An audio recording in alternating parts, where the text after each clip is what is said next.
Hey everyone, welcome back to the channel. I know it's been like 7 or 8 months since the last upload and lots of things have happened. I have to find a way to, film and edit more efficiently than I do because I filmed a bunch of things throughout, putting the engine back together and the beginning of the season, but I'm not even going to show that because it's too long ago. And it ends up that I just spent like 10 minutes filming and talking and then realized this is taking way too long and it's way too boring for you guys. So I'm going to try and do the quickest recap of the summer. So, got the engine back together. Problem ended up being that the oil pickup was too far from the pan, so caught some air, screwed up the bearings, put new bearings, put the engine back in, all was good. Missed round 1 because I have steering rack problems. Went through like 2 steering racks with 2 rebuilds each. Now it seems to be settled, but fingers crossed. Made it out to round 2. Paid practice on Friday, went super well. Got about 4 laps in. Now keep in mind, this is my first time driving the car this year, and this is my first time driving the track, and I think this is my second lap, so obviously I'm not high at all. I'm pretty shallow, but I'm just getting a feel for the car and a feel for the track.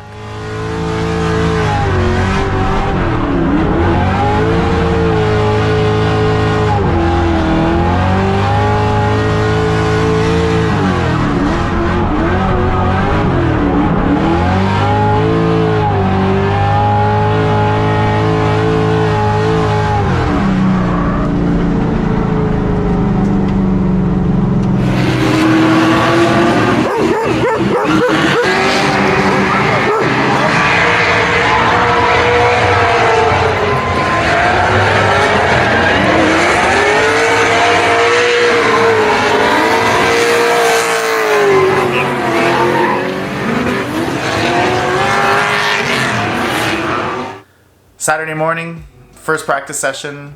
The tire guys were way too busy and I got my tires delivered to the track. Long story short, my tires ended up being mounted and there was 5 minutes left in practice, so I completely missed the first practice. Second practice, only 45 minutes, followed by qualifying, so I decided to go all out, and on my second practice run, I chased somebody and I got really close to him in the last, there was like a mangy, and then the last corner got pretty close to him. Didn't expect him to be that high on the bank, and I just went a bit higher, put a wheel off, and it just sucked the car completely out of the bank. And here's a video, here's a vertical video, but just to give you an idea of what happened.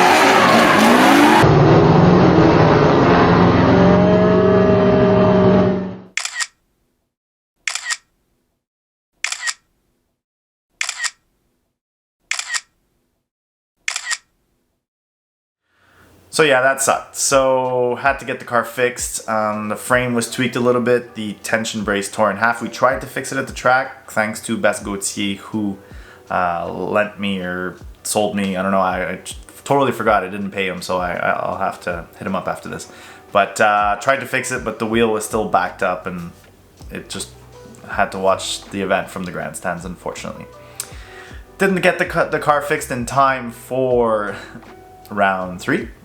In Montmagny, so I managed to get it fixed for DMCC round 4.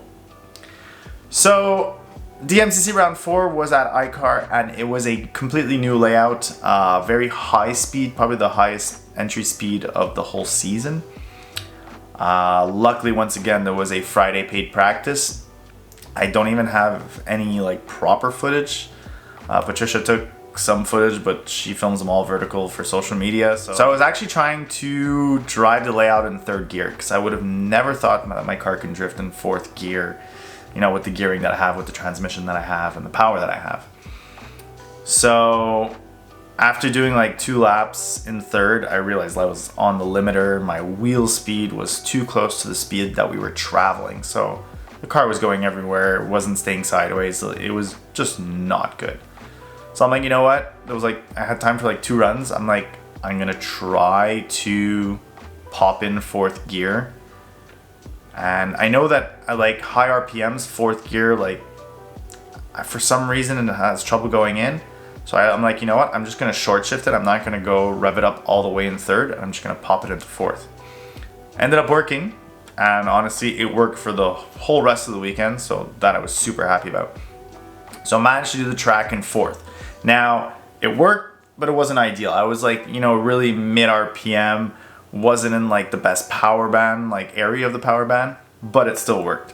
Like I would have needed maybe like a 4.3 or maybe even a 4.6 diff and it would have been perfect, but still managed to make it happen. So, you know, did 2 more runs Friday night in 4th gear. First run was decent. Second run, I chased somebody who was really not driving well. You could see it like right here.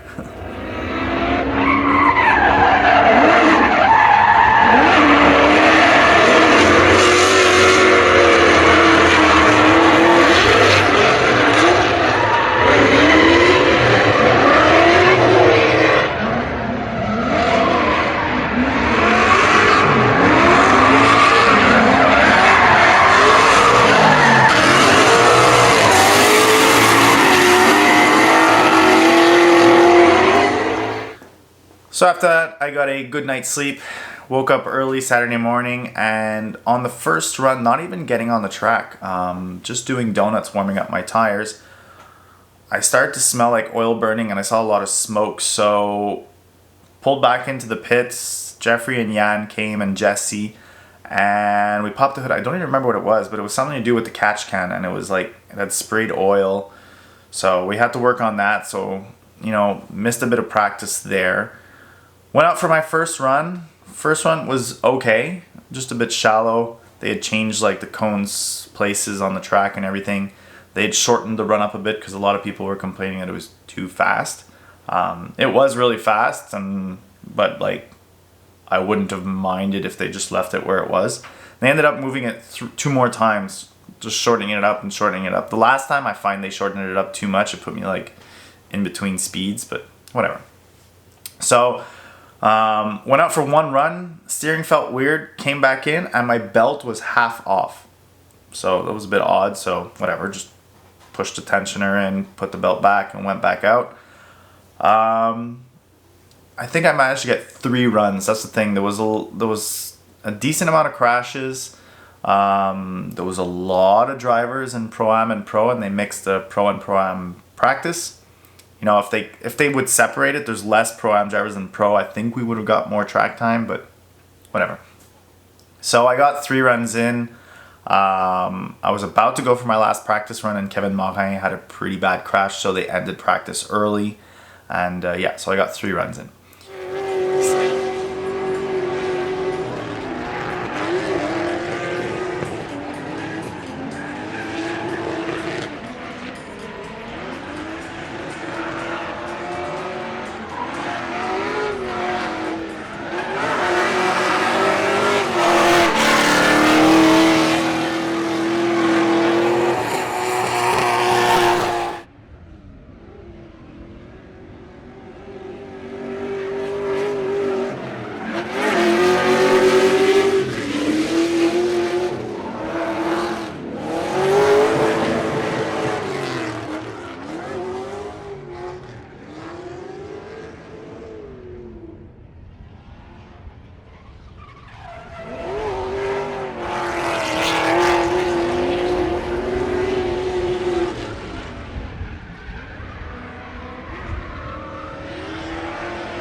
Now, I forgot to mention that I was having a weird steering binding issue where I was getting some clunking while I was turning, and the whole crew checked it out and figured it out and made it a bit better. So, you know, big thanks for them helping me all weekend.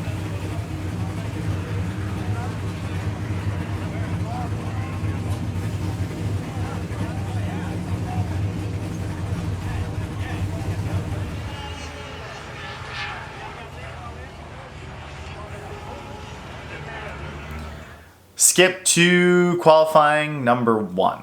Let's check it out.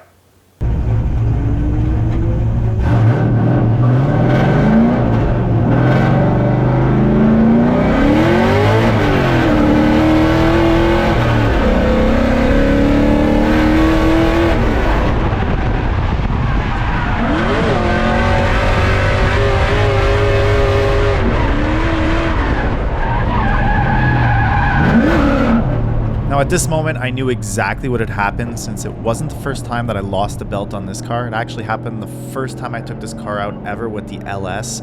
I had a wrong idler pulley and it made the belt fly off at like the first corner. Now just a FYI, at this moment the car was already at like 265 degrees Fahrenheit, so I made the call to just shut the car and coast it back into the pits.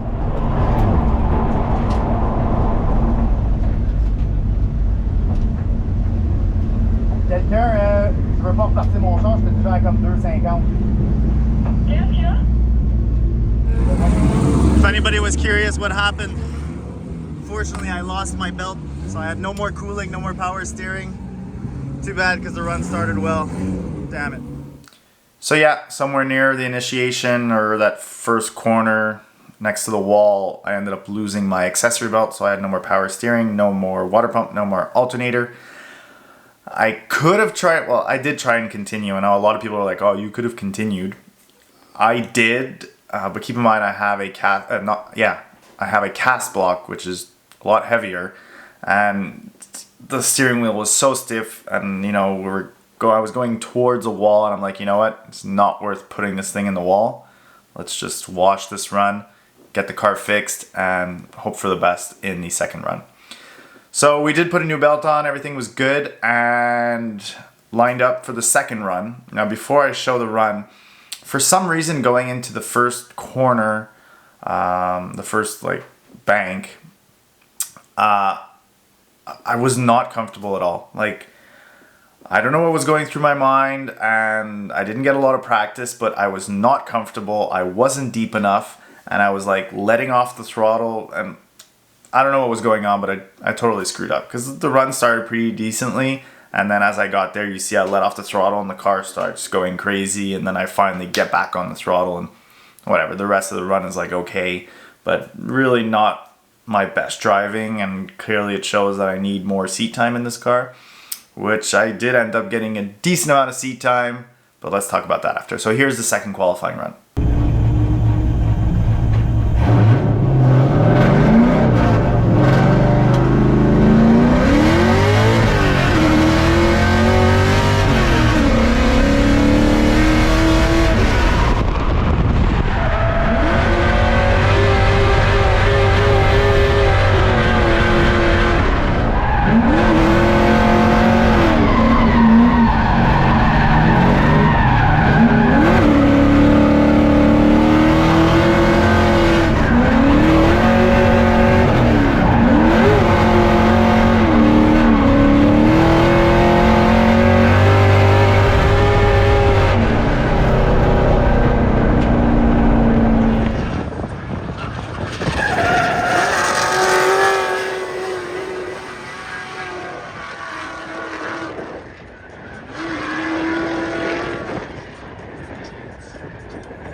So yeah, that qualifying run ended up putting me in 9th position.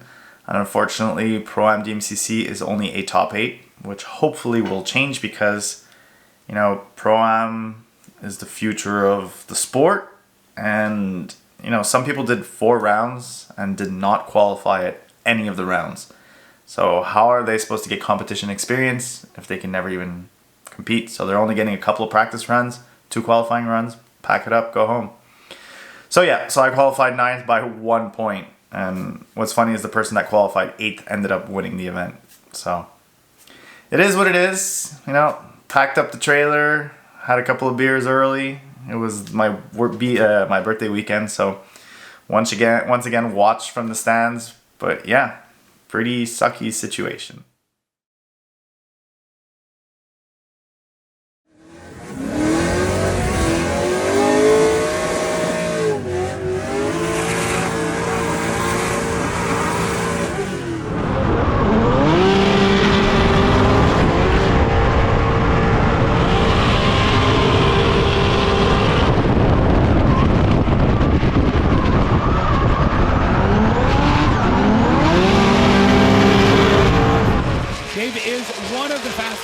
We're gonna have out here. Kevin, never say die. Look at this. Big backing to save it. They're both gone. They both go. They're both gone. Oh no. no.